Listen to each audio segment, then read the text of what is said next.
Everyone, कैसे हैं आप सब। होपफुली सब अच्छे होंगे। आप लोगों की पढ़ाई भी बहुत ही अच्छी चल रही होगी। जैसे कि क्लास 11 के अब एग्जाम्स आने ही वाले हैं, तो हमने भी सोचा उनके लिए कुछ एमसीक्यू की सीरीज लेकर आ जाए। तो 4 चैप्टर की एमसीक्यू हमारे हो चुके हैं। जिसने ना देखे हो जल्दी से प्लेलिस्ट में जा सकते हैं या चैप्टर की वीडियोज में चले जाइए और जल्दी से देख लीजिए और अपने मार्क्स मेरे साथ कमेंट बॉक्स में जरूर शेयर करना। आज हम चैप्टर नंबर 5 की एमसीक्यू की सीरीज करने वाले हैं। तो आइए आज अपना चैप्टर 5 स्टार्ट करते हैं। इसके भी मार्क्स मेरे साथ कमेंट बॉक्स में जरूर शेयर कीजिएगा। मैं भी तो देखूं आउट ऑफ 20 आप लोगों को कितने मार्क्स मिलते हैं, कितने ऑप्शंस आप लोगों के सही होते हैं। Let's get started. वीडियो को एंड तक देखना, आपको बहुत अच्छे अच्छे क्वेश्चंस मिलने वाले हैं। शायद इनमें से ही 4 या 5 क्वेश्चन आपको आपके एग्जाम्स में भी मिल सकते हैं। तो वीडियो को प्लीज एंड तक देखिएगा। तो पहले बात कर लेते हैं क्वेश्चन नंबर 1 की। क्या कह रहा है हमारा क्वेश्चन नंबर 1, आइए देखते हैं। Which one enjoys ease of going global. ये जो आपको ऑप्शंस दिए हुए हैं, इसमें से कौन सा है जो आपको ग्लोबली एंजॉय करने के लिए मिलता है, यानी कि कौन सा बिजनेस आपका ग्लोबली चलता है, यानी कि ऑल ओवर द वर्ल्ड चलता है। तो आइए देखते हैं। तो हमारा जो फर्स्ट पॉइंट है, हमारे जो ऑप्शन का फर्स्ट ऑप्शन है वो है e business. Second one is traditional business. Third one is both of the above, यानी कि ये जो दोनों है दोनों ही इसके आंसर है। या नन ऑफ द अबव, यानी कि इनमें से कोई भी इसका आंसर नहीं है। तो सोचिए कि इनमें से कौन सा ऑप्शन है जो आपका बिजनेस करता है ग्लोबली, यानी कि all over the world business किया जाता है। क्या हमारा e business all over the world की करता है, या ट्रेडिशनल बिजनेस करता है, या दोनों करते हैं, या दोनों में से कोई भी नहीं करते हैं। तो देखिए, जब ट्रेडिशनल बिजनेस की बात होती है तो वो सिर्फ ट्रेडिशनली ही किया जाता है, यानी कि फिजिकल प्रेजेंस की जरूरत होती है। जहां पे मेरी दुकान है सिर्फ वहीं मेरा बिजनेस चलेगा, बाहर आसपास जा सकता है, ज्यादा दूर नहीं जा सकता। तो ट्रेडिशनल बिजनेस इसका आंसर नहीं होगा। तो इसका आंसर क्या होने वाला है, हमारा ई बिजनेस होने वाला है। ई बिजनेस का मतलब है, ई बिजनेस का मतलब है इलेक्ट्रॉनिक बिजनेस, मतलब कि आप घर बैठे बैठे ऑल ओवर द वर्ल्ड कहीं पर भी बिजनेस कर सकते हैं। तो इसका आंसर क्या हो गया, हमारा ई बिजनेस हो गया। ना कि बोथ ऑफ द अबव भी नहीं है, नन ऑफ द अबव भी नहीं है। तो क्या है इसका आंसर है हमारा ए मतलब ई बिजनेस। ये था हमारा क्वेश्चन नंबर 1। आइए अब क्वेश्चन नंबर 2 की बात करते हैं। क्वेश्चन नंबर 2 हमारा क्या कह रहा है, ई बिजनेस इंक्लूड। ई बिजनेस क्या क्या इंक्लूड करता है। क्या ई बिजनेस ई कॉमर्स को इंक्लूड करता है। आप लोगों को पता ही होगा ई कॉमर्स क्या होता है, buying and selling of goods and services is called e commerce in electronic form. तो यही था हमारा ई बिजनेस। और बी है हमारा HRM, यानी कि human resource management. Third one is accounting and finance. Fourth one is all of these. अब बताइए ई बिजनेस में क्या क्या चीज आती है। ई बिजनेस में हमारा ऑल ओवर द वर्ल्ड किसी भी तरीके का बिजनेस किया जाता है। तो क्या सिर्फ वो बाइंग एंड सेलिंग करता है गुड्स एंड सर्विसेज की, या सिर्फ ह्यूमन रिसोर्स मैनेजमेंट करता है, या फिर अकाउंटिंग या फाइनेंस का काम करता है ई बिजनेस, या सारे काम करता है। थोड़ा दिमाग लगाइए और बताइए इसका आंसर क्या हो सकता है। इसका आंसर मैं आपको बता देती हूँ क्या हो गया है। होपफुली आप लोगों ने भी अपनी कॉपी में नोट डाउन कर लिया होगा कि इसका आंसर क्या हो गया है। बताना मुझे कि इसका आंसर आप लोगों को सही था या गलत था। तो इसका आंसर है हमारा डी। हमारा जो ई बिजनेस है एक वाइडर टर्म है, जिसमें हमारी ई कॉमर्स भी होती है, यानी कि बाइंग एंड सेलिंग भी होती है गुड्स एंड सर्विसेज की, ह्यूमन रिसोर्स मैनेजमेंट भी की जाती है, अकाउंटिंग भी की जाती है, प्रोडक्शन भी किए जाती है, उसमें पर्सनल एडमिनिस्ट्रेशन, सारे ही फंक्शंस परफॉर्म किए जाते हैं हमारे ई बिजनेस के अंदर। तो इसका आंसर हमारा क्या हो गया, डी हो गया। तो आंसर है हमारा डी, सेकंड का D. Next is third. Third में क्या है हमारा, which one is broader term. इनमें से कौन सी टर्म हमारी ब्रॉडर टर्म है, यानी कि वाइडर टर्म है, यानी कि बड़ी टर्म है। ठीक है, ये बात है इसमें। तो अब देखिए, मैंने आपको पिछले क्वेश्चन में ही इसका आंसर दे दिया है एक तरीके से। हमने देखा था ई बिजनेस क्या थी, उसमें सब कुछ इंक्लूड हो रहा था। हमारा ई कॉमर्स भी इंक्लूड हो रहा था, हमारा HRM भी इंक्लूड हो रहा था, हमारा फाइनेंस भी इंक्लूड हो रहा था। तो अब देख लेते हैं ऑप्शंस क्या होते हैं इसमें। पहला है ई कॉमर्स। ई कॉमर्स तो हमारे ई बिजनेस में इंक्लूड हो रहा था, तो ई कॉमर्स इसका आंसर हो सकता है क्या, सोचिए। नेक्स्ट है हमारा ई बिजनेस। सी है हमारा बोथ ऑफ द अबव। क्या दोनों ही हमारे ब्रॉडर टर्म है, या नन ऑफ द अबव, इनमें से कोई भी हमारा ब्रॉडर टर्म नहीं है। तो बताइए क्या इसका आंसर हो सकता है। जब मैंने पिछले क्वेश्चन में आपसे बात करी तो पिछले क्वेश्चन में क्या था, e commerce is the part of E business. तो यानी कि ब्रॉडर टर्म, यानी कि बड़ी टर्म कौन सी हुई, ई बिजनेस, क्योंकि ई कॉमर्स तो ई बिजनेस का पार्ट है। तो हमारा थर्ड का आंसर हो गया बी। अगर आपको किसी भी क्वेश्चन में किसी भी तरीके का डाउट होता है तो आप मुझसे कमेंट बॉक्स में अपने डाउट ले सकते हैं। मैं आपको विद एक्सप्लेनेशन एमसीक्यू करा रही हूँ। अगर फिर भी आपको एक्सप्लेनेशन में थोड़ा सा भी डाउट होता है तो आप कमेंट बॉक्स में मुझसे डाउट ले सकते हैं। क्वेश्चन नंबर 4 पे चलते हैं अब हम अपने। क्वेश्चन नंबर 4 क्या कह रहा है हमारा, e commerce does not include. अब यही याद रखना, ये नेगेटिव क्वेश्चन है। नेगेटिव क्वेश्चन का मतलब आपको 4 ऑप्शन दिए गए हैं और बताना है कि ई कॉमर्स में नहीं आता, क्या चीज नहीं आती। डज नॉट पे फोकस कीजिएगा, जल्दीबाजी में आंसर नहीं देना है, पूरा सोच समझ के देना है। तो ए पढ़ लेते हैं, क्या है? Business interaction with it's supplier, business का इंटरेक्शन हो रहा है उसके सप्लायर से, या बिजनेस का इंटरेक्शन हो रहा है कस्टमर से, या इंटरेक्शन हो रहा है geographically disperse unit of the business, business की जितने भी यूनिट जोग्राफिकली फैली हुई है वहां इंटरेक्शन चल रहा है, या फिर interaction among the various department with in the business, एक ही बिजनेस के अंदर बहुत सारे डिपार्टमेंट में हमारा इंटरेक्शन हो रहा है। तो बताइए किस चीज को ई कॉमर्स नहीं कहा जा सकता है? ए है हमारा सप्लायर के साथ इंटरेक्शन हो रहा है, बिल्कुल सही बात है, ए हमारा ई कॉमर्स कहलाया जाता है। बी है हमारा बिजनेस इंटरेक्शन कर रहे हैं किससे? कस्टमर से, बिल्कुल ई कॉमर्स कहलाया जाता है। सी है हमारा जोग्राफिकल, बहुत सारी उसके बिजनेस की यूनिट फैली हुई है वहां पे इंटरेक्शन किया जा रहा है, बिल्कुल कहा जाता है, सी हमारा ई कॉमर्स है।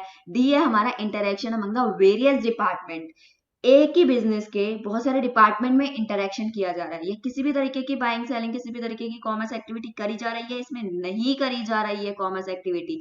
तो फोर्थ का आंसर है डी, ई कॉमर्स इंक्लूड नहीं होता डी वाले में, तो फोर्थ का हो गया हमारा डी। देन फिफ्थ की बात कर लेते हैं। फिफ्थ में क्या है हमारा? Formation of consumer forum and pressure group, जैसे कि हमने याहू ग्रुप खोला या कुछ इस तरीके का ग्रुप खोला, ये किसका एग्जाम्पल होगा? क्या इसमें बी टू बी कॉमर्स होगा, यानी कि बिजनेस टू बिजनेस है, या फिर बिजनेस टू कस्टमर है, या फिर कस्टमर टू कस्टमर है, या कस्टमर टू बिजनेस कॉमर्स है? इसके लिए आपको ये चारों कंसेप्ट के बारे में डिटेल में नॉलेज होनी चाहिए, तभी आप इस चीज का आंसर दे सकते हैं। नहीं तो फिर भी आप ट्राई करिए, क्या पता तुक्का फिट बैठ जाए। तो देखते हैं क्या है। कंज्यूमर फोरम की बात करी जा रही है, यानी कि इसमें क्या है? हमारे दोनों ही कंज्यूमर है, कंज्यूमर का कंज्यूमर से कनेक्शन हो रहा है, कंज्यूमर का कंज्यूमर से इंटरेक्शन हो रहा है कॉमर्स फोरम और प्रेशर ग्रुप में। तो हमारा फिफ्थ का आंसर क्या हो जाएगा? सी, सी टू सी।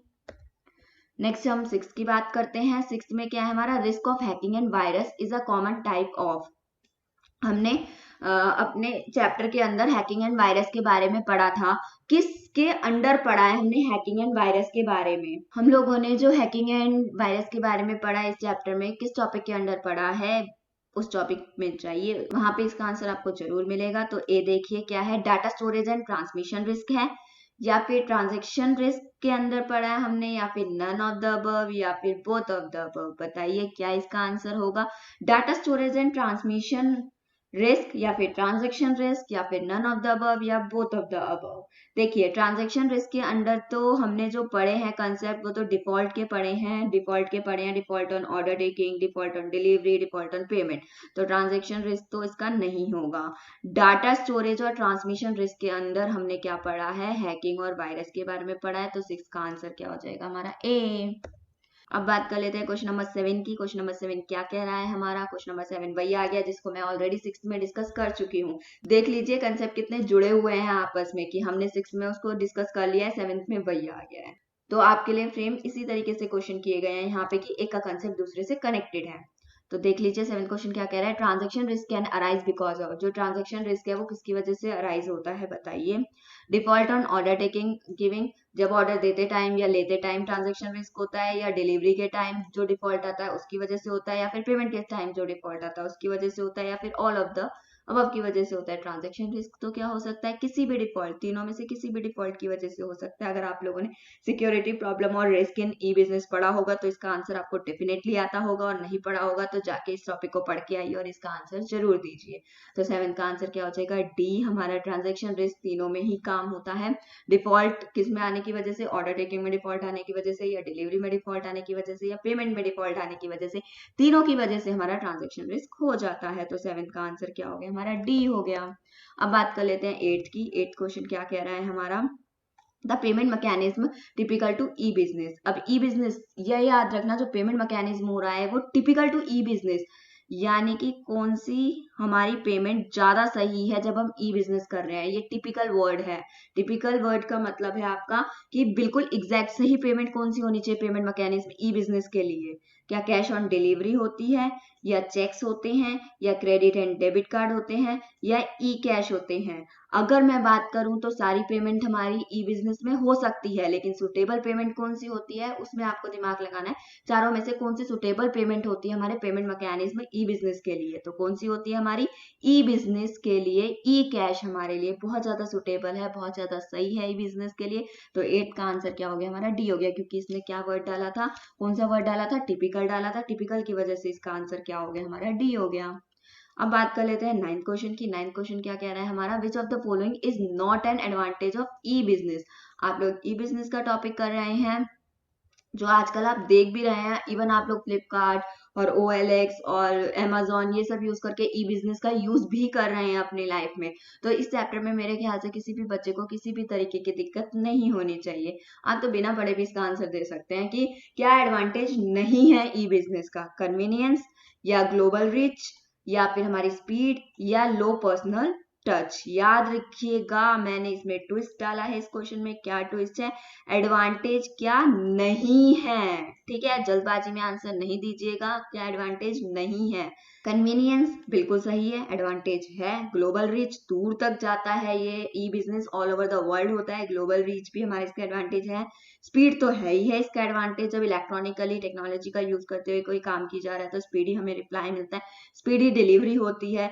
लेकिन इसमें लो पर्सनल टच होता है, यानी कि हम बिजनेस जिसके साथ कर रहे हैं या मैं जिससे प्रोडक्ट मंगा रही हूँ या जिसके साथ मैं बिजनेस कर रही हूँ, मुझे उसके साथ किसी भी तरीके का टच नहीं होता, पर्सनल टच नहीं होता इसमें।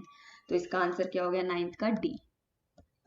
अब बात कर लेते हैं 10th क्वेश्चन की। 10th क्वेश्चन क्या कह रहा है हमारा, B2B commerce means. B2B commerce का क्या मतलब होता है। पहला है हमारे पास firms interaction with other business, B है firms interaction with its customer, firms internal process या none of the above. B2B यानी कि बिजनेस टू बिजनेस। तो इसका आंसर क्या हो जाएगा, सोचिए, क्या इसमें फर्म का इंटरेक्शन किसी और बिजनेस के साथ होगा या फिर फर्म का इंटरेक्शन कस्टमर के साथ होगा या फर्म का इंटरनल इंटरेक्शन होगा या नन ऑफ द अबव होगा। तो इसका आंसर क्या होगा, सोचिए, इसमें फर्म का इंटरेक्शन क्या होगा, किसी और बिजनेस के साथ होगा। तो हमारे 10th का आंसर है ए। तो 10th का हो गया हमारा ए। तो आइए नेक्स्ट क्वेश्चन पे चलते हैं। 11th क्वेश्चन क्या कह रहा है हमारा, लेवल 3 वायरस मीन्स। हम लोगों ने वायरस टॉपिक पढ़ा हुआ है, उसमें हमारे कुछ लेवल्स हैं। कितने लेवल हैं, 4 लेवल हैं। तो जो लेवल 3 है वो हमारा क्या कहता है, A disruption of functioning, B damage to target data files, C complete destruction of the system, D annoyance in term of some on screen display। तो हमारा जो लेवल 3 वायरस है उसका क्या मतलब है। आप लोगों ने लेवल पढ़े हैं वायरस के अंदर, जो हमने data storage and transmission risk पढ़ा है, उसमें हमने हैकिंग एंड वायरस के बारे में पढ़ा है। वायरस में हमने 4 लेवल के बारे में पढ़ा है, जिसमें आपसे पूछा हुआ है लेवल नंबर 3 क्या कहता है। तो लेवल 3 हमारा क्या है, सोचिए। अगर हम डिस्ट्रप्शन ऑफ फंक्शनिंग की बात करें तो डिस्ट्रप्शन ऑफ फंक्शनिंग हमारा कौन सा लेवल है, लेवल 2 कहलाता है। तो ये लेवल नंबर 3 का पार्ट नहीं है। और damage to target data files ये हमारा लेवल 3 है। बाकी complete destruction of the system की बात करें तो ये हमारा लेवल नंबर 4 है। अगर annoyance in term of some on screen display की बात करें तो ये हमारा लेवल नंबर 1 है। तो लेवल नंबर 3 पूछा हुआ है हमसे, तो लेवल नंबर 3 में क्या हो गया, B damage to target data files. तो 11th का आंसर हो गया हमारा बी। नेक्स्ट बात कर लेते हैं 12th की। 12th क्वेश्चन हमारा क्या कह रहा है, इंटर बी कॉमर्स मीन्स। हम लोगों ने C2C B2C ये सब पढ़ा हुआ है, इसमें हमने एक पढ़ा है इंटर बी कॉमर्स। इसका मतलब क्या होता है, ऑप्शंस देख लेते हैं। ऑप्शन ए है हमारा firms interaction with other firm, B है हमारा firms interaction with its customer, C है हमारा फर्म्स इंटरनल प्रोसेस, डी है हमारा नन ऑफ द अबव। अगर हम बात करें इंटरबी, तो इंटरबी में हमने क्या पढ़ा है, जब 2 पर्सन या 2 डिपार्टमेंट सेम बिजनेस फॉर्म के इन्वॉल्व होते हैं किसी भी इलेक्ट्रॉनिक ट्रांजैक्शन में, तो उसे हम इंटरबी बोलते हैं। यानी कि वो किसी और बिजनेस के साथ डील नहीं कर रहे हैं या किसी कस्टमर के साथ भी डील नहीं कर रहे हैं, वो क्या कर रहे हैं, फॉर्म में इंटरनल प्रोसेस में डील कर रहे हैं। तो इंटरबी का आंसर हमारा क्या हो गया, सी। 12th का क्या हो गया हमारा सी। अब बात कर लेते हैं 13th क्वेश्चन की। 13th क्वेश्चन हमारा क्या कह रहा है, under what method payment is made at the time of physical delivery of goods. इसमें से कौन से मेथड का यूज किया जाता है जब फिजिकल डिलीवरी होती है गुड्स की। अगर मान लो जब मेरे पास गुड आ चुका है उस टाइम पे मैं पेमेंट कर रही हूँ, उस मेथड को मैं क्या बोलूंगी। यानी कि आप लोगों ने फ्लिपकार्ट से कोई ऑर्डर मंगाया था, ऑर्डर आपके घर आ चुका है, अब इस टाइम आप पेमेंट कर रहे हैं उसकी, तो उस डिलीवरी को आप क्या बोलेंगे, उस मोड ऑफ पेमेंट को, उस मोड ऑफ पेमेंट को आप क्या बोलेंगे? तो आइए देख लेते हैं क्या बोलेंगे हम। ए है डेबिट कार्ड पेमेंट बोली जाएगी उसे, या फिर क्रेडिट कार्ड पेमेंट बोला जाएगा उसे, या फिर कैश ऑन डिलीवरी बोला जाएगा उसे, या फिर प्रीपेड अमाउंट बोला जाएगा उसे। तो जब मेरे घर ऑर्डर आ चुका है उस टाइम पे मैं पेमेंट कर रही हूँ, तो उस मोड ऑफ पेमेंट को क्या बोला जाता है? कैश ऑन डिलीवरी बोला जाता है। बहुत लोग पिज्जा मंगाते होंगे, पिज्जा के टाइम पेमेंट करते हैं, वो हमारी क्या है? Cash on delivery. तो इसका आंसर क्या हो गया? 13 का सी। नेक्स्ट है हमारा 14th क्वेश्चन हमारा कह रहा है it is not an application of E business. आपको कुछ ऑप्शंस दिए हुए हैं, इसमें से वो कौन से ऐसा है जो ई बिजनेस का पार्ट नहीं है, एप्लीकेशन नहीं करता है ई बिजनेस की। पहला है हमारा online trading, second one is online procurement, third one is contract R&D, D is online bidding. जो आपकी ऑनलाइन ट्रेडिंग होती है, ऑनलाइन ट्रेडिंग शेयर्स की सेल एंड परचेज को बोला जाता है, बिल्कुल सही है, ये हमारा ई बिजनेस का पार्ट है। ऑनलाइन प्रोक्योरमेंट यानी कि प्रिक्योर करना, गुड्स को परचेज करना ऑनलाइन, ये भी ई बिजनेस का पार्ट है। ऑनलाइन बिडिंग करना भी ई बिजनेस का पार्ट है, लेकिन कॉन्ट्रैक्ट R&D जो हम करते हैं वो हमारा ई बिजनेस का पार्ट नहीं होता। तो 14 का आंसर हो गया सी। अब बात कर लेते हैं 15th की। Complaint launch by a customer at the companies call centre. Vodafone की सिम खराब कर चल रही थी, मैंने वोडाफोन के कॉल सेंटर पे कॉल किया। इस dash type of E business, कौन से टाइप का बिजनेस है हमारा ये तो बताइए। C2C है, या फिर C2B है, या B2C है, या फिर B2B है? बताइए कौन सा है।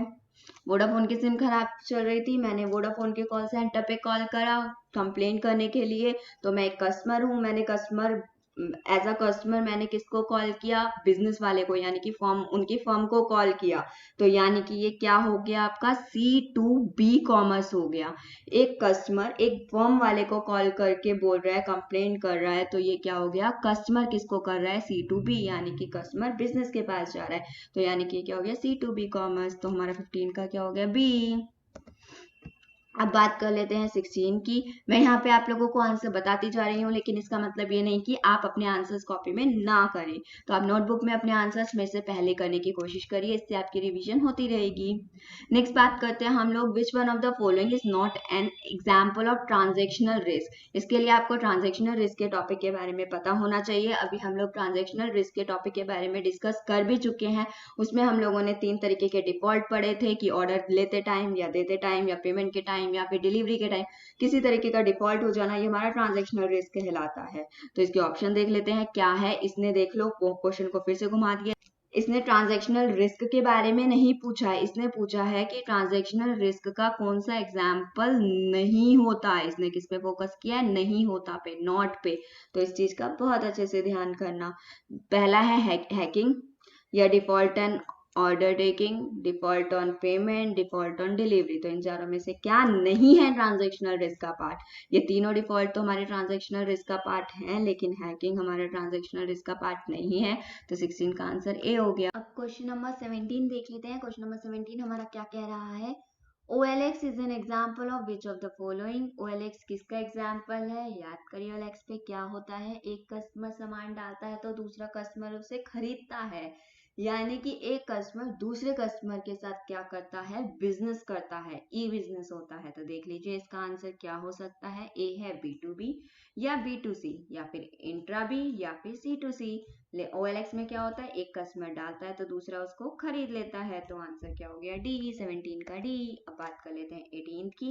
18 क्या कह रहा है? Online buying and selling shares and other financial instrument is known as. जो हम ऑनलाइन खरीदते हैं या बेचते हैं शेयर्स का या फिर किसी भी तरीके का फाइनेंशियल इंस्टीट्यूशन का, तो उसे क्या बोला जाता है? ई प्रिक्योरमेंट बोलते हैं, या ई कॉस्ट, या ई ऑक्शन बोलते हैं, या ई डिलीवरी बोलते हैं, या ई ट्रेडिंग बोलते हैं। सोचिए क्या बोला जाता है उसे। जो हम खरीदते या बेचते हैं शेयर्स को या किसी भी तरीके के फाइनेंशियल इंस्ट्रूमेंट को, तो उसे हम ई ट्रेडिंग बोलते हैं। तो 18 का आंसर क्या हो गया? डी हो गया। अब बात कर लेते हैं 19 की। Production department sending mail to the marketing department. एक प्रोडक्शन डिपार्टमेंट है, एक ही बिजनेस का प्रोडक्शन डिपार्टमेंट है और उसी बिजनेस का मार्केटिंग डिपार्टमेंट है। प्रोडक्शन डिपार्टमेंट मेल सेंड करता है मार्केटिंग डिपार्टमेंट को प्रोडक्शन प्लानिंग के बारे में। तो बताइए ये कौन सा बिजनेस होगा हमारा? कौन सा ई बिजनेस होगा हमारा, B2B होगा या फिर B2C होगा या फिर इंट्रा बी होगा या फिर नन ऑफ द दीज होगा। तो सोचिए क्या होगा और अपनी कॉपी में नोट डाउन करिए, फिर मैं आपको आंसर बताती हूँ। तो क्या होगा इसका आंसर, एक ही बिजनेस में अलग अलग डिपार्टमेंट आपस में बिजनेस कर रहे हैं तो वो क्या होता है हमारा इंट्रा बी होता है। इलेक्ट्रॉनिक ट्रांजेक्शन चल रही है एक ही बिजनेस में दो या दो से ज्यादा डिपार्टमेंट के बीच में तो वो क्या हो गया हमारा इंट्रा बी। तो 19 का आंसर क्या हो गया, सी हो गया। अब बात कर लेते हैं 20 की, which is not true about traditional business. अभी तक हम इतना सारा ई बिजनेस के बारे में पढ़ते आए थे, अब हम बात करेंगे ट्रेडिशनल बिजनेस के बारे में। तो ट्रेडिशनल बिजनेस का जो हमारा होता है उसमें क्या, इसने पूछा है कि क्या ट्रेडिशनल बिजनेस के बारे में ट्रू नहीं है। Physical presence required, traditional business में क्या फिजिकल प्रेजेंस जरूरी होती है, बिल्कुल होती है। हाई सेटिंग ऑफ कॉस्ट, ज्यादा सेटिंग ऑफ कॉस्ट होती है। इंटरपर्सनल टच होता है या ईज ऑफ गोइंग ग्लोबल होता है। कौन सा ट्रेडिशनल बिजनेस के बारे में सही नहीं है, क्या ट्रेडिशनल बिजनेस ग्लोबली चलता है, इस बारे में हम डिस्कस पहले भी कर चुके हैं। तो इसका आंसर डी हो गया, ट्रेडिशनल बिजनेस ग्लोबली नहीं चलता। तो हमारा 20 का आंसर क्या हो गया, डी हो गया। आज के लिए बस इतना ही।